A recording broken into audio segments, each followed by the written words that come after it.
नारायण नारायण नारायण। हरे कृष्णा कृष्णा कृष्णा हरे हरे, हरे राम राम राम हरे हरे। श्रीमद् कुंज बिहारी नमः। श्री बिहारी जी के चरणों में आप सभी के लिए मैं मंगल प्रार्थना करता हूँ।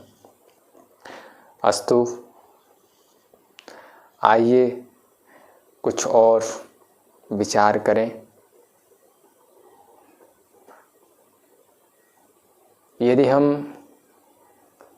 शांति चाहते हैं, अपने मन को, अपने चित्त को शांत करना चाहते हैं, तो उसका एक ही हल है कि किसी प्रकार से हमारा भगवत चिंतन बढ़े। ध्यान देना, यदि हम भगवत चिंतन अपना बढ़ाएंगे तो जगत का चिंतन कम होने लग जाएगा, और जगत का चिंतन जितना कम होगा उतना ही आपके मन को शांति मिलेगी। देखो, मैं ये बात कहा करता हूँ कि कुत्ते का काटना भी खतरनाक है, लेकिन कुत्ते का चाटना भी खतरनाक है। जो कुत्ता है, यदि वो किसी काटता है, किसी को भी काट लेता है, तो वो भी एक तरह से उसके शरीर में बीमारी पैदा करता है, और यदि वो चाटता है तब भी बीमारी पैदा करता है। तो ये जो जगत है, जगत का चाहे आप राग रूप से चिंतन करो, चाहे आप द्वेषात्मक चिंतन करो, आपको ये विक्षेप ही देगा। जिससे राग है, यदि वो कहीं आपसे दूर हो गया तो बैठ कर के रोओगे। जिससे द्वेष है, यदि वो आपके पास आ गया तो आप बैठ कर के विक्षिप्त हो गए। इसलिए साधक को चाहिए कुछ ऐसा करे, ईश्वर से प्रार्थना करे कि वो जगत के चिंतन से हट जाए और ईश्वर का चिंतन बढ़ाए। और जैसे जैसे आपका ईश्वर का चिंतन बढ़ेगा, निश्चित है आपका अपने आप जगत से उपरामता, जगत से वैराग होने लग जाएगा। दूसरी बात, ये जो आपको जगत दिखाई दे रहा है, इसी में ही एक भगवत भाव बनाए। ध्यान देना, ये भगवान है, इसकी जानकारी तो अभी नहीं हो पाएगी, लेकिन आप प्रारंभ में भगवत भावना करें कि ये भगवान के रूप है, ये ऐसी भावना करें।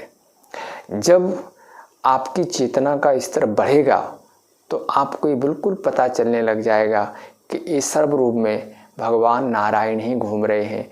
जैसे भागवत में आता है, जिस समय ब्रह्मा जी ने बछड़े और ग्वाल वालों को छुपा दिया, तो उस समय गोविंद स्वयं ही बछड़े और ग्वाल वाल बन गए।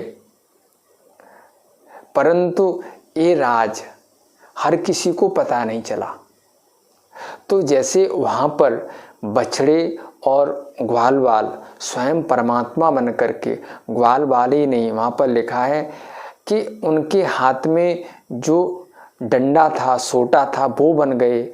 जो उनके वस्त्र थे वो वस्त्र बन गए। यानी सर्वम विष्णुमयम जगत, ये जो श्रुति है वो स्वरूप परमात्मा ने धारण करके एक छोटा सा नमूना दिखा दिया कि देखिए, जब मैं ये बन सकता हूँ तो सारा जगत भी मैं बन सकता हूँ। लेकिन साधक प्रारंभ में भावना करे तो भावना ऐसे नहीं होगी। भावना के लिए आपको संतों का चरित्र सुनना पड़ेगा, भगवत भक्तों की जीवनी सुननी पड़ेगी। उनकी भगवत भक्तों के साथ जो घटनाएं घटित हुई हैं, आप उनको सुने तो निश्चित है आपका ये भगवत भाव बढ़ेगा। जैसे उदाहरण के लिए महाराष्ट्र में एक संत हुए हैं, एकनाथ जी। ध्यान देना, जो एकनाथ संत हुए हैं, बड़े अच्छे विट्ठल जी के भक्त थे, प्रेमी थे। तो एक बार वो हरिद्वार आए तो उनको पता चला कि कुछ संत हरिद्वार से जल लेकर के और रामेश्वरम में जा रहे हैं। तो उनके मन में आया, चलो संतों के साथ हम भी चलते हैं, संतों के साथ रहेंगे। संतों के साथ रहने से महाराज आधा जीवन तो वैसे ही बदल जाता है, नहीं अच्छा हो जाता है, उनकी ऊर्जा ही बहुत अच्छी होती है। तो संतों के साथ वो भी चलने लग गए। काफ़ी समय तक देखिए पैदल हरिद्वार से रामेश्वरम की यात्रा की। जब रामेश्वरम थोड़ी दूर रह गया तो उन्होंने क्या देखा कि एक तो ऊपर से गर्मी पड़ रही थी और एक गधा गर्मी से धूप में पड़ा हुआ तड़प रहा था। सभी संतों ने देखा और सभी संतों को इस बात का पता चल गया कि गधा पानी चाहता है, इसको जल चाहिए, ये जल के न मिलने के कारण से तड़प रहा है। परंतु सबके मन में आया कि भाई हम तो इतनी दूर से जल लेकर के आए हैं और महादेव जी को नहीं चढ़ा तो हमारी तो सारी यात्रा ही बेकार हो जाएगी, इसलिए सब उसको देखते हुए आगे निकल गए। लेकिन जब एकनाथ जी वहाँ से गुजरे और उन्होंने देखा कि गधा ऊपर से धूप पड़ रही है और प्यास से तड़प रहा है, तो उन्होंने अपनी वो जो गंगा जल था जो हरिद्वार से भरा था वो पात्र निकाला और गधे के मुख में डालते हुए बोले, हे महादेव आप यहीं से स्वीकार कर लेना।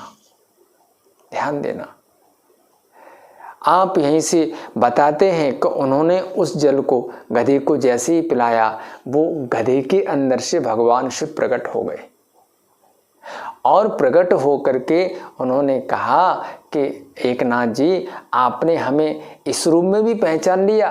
तो एकनाथ जी ने पुनः उनसे प्रश्न किया कि पहले आप हमें ये बताओ आप किस रूप में नहीं हो, ऐसा कौन सा रूप है जिस रूप में आप नहीं हो।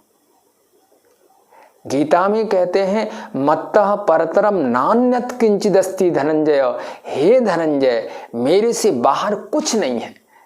तो ये जो स्थिति है आप प्रारंभ में आप ये भी प्रार्थना करें भगवान से कि प्रभु ऐसी निगाह बना दे कण कण में तुझको पाऊं, पल भर न तुझको भूलूं, तेरे ही गीत गाऊं। ये आप प्रार्थना करें और बार बार भावना करें। ये आपकी जो भावना है तो जो आपका लोगों से द्वेष है उसको निकालेगी। और ध्यान देना, द्वेष एक ऐसी अग्नि है कि जिसके प्रति होता है वो तो जले ना जले, लेकिन जिसमें होता है वो जरूर जलता रहता है। इसलिए ये जो द्वेषात्मक अग्नि है यदि इसको शांत करना है तो उसका एक ही उपाय है कि ईश्वर से प्रार्थना करो, प्रभु सब में तेरी शकल हमें दिखाई देने लग जाए। और देखो, जबरदस्ती देखो, आपका मन स्वीकार ना करे तब भी आप देखो, धीरे धीरे आपका मन स्वीकार करने लग जाएगा। दूसरी बात, जो काम गलत है उसको करने से बचो। चाहे सामने वाला आपके साथ कितना ही दुर्व्यवहार कर रहा है, लेकिन आपने भी वही कर दिया जो उसने आपके साथ किया है तो आप में और उसमें कोई फर्क नजर नहीं आएगा। इसलिए वो जो कर रहा है उसका फल उसे मिलना है, आप जो कर रहे हैं उसका फल आपको मिलना है।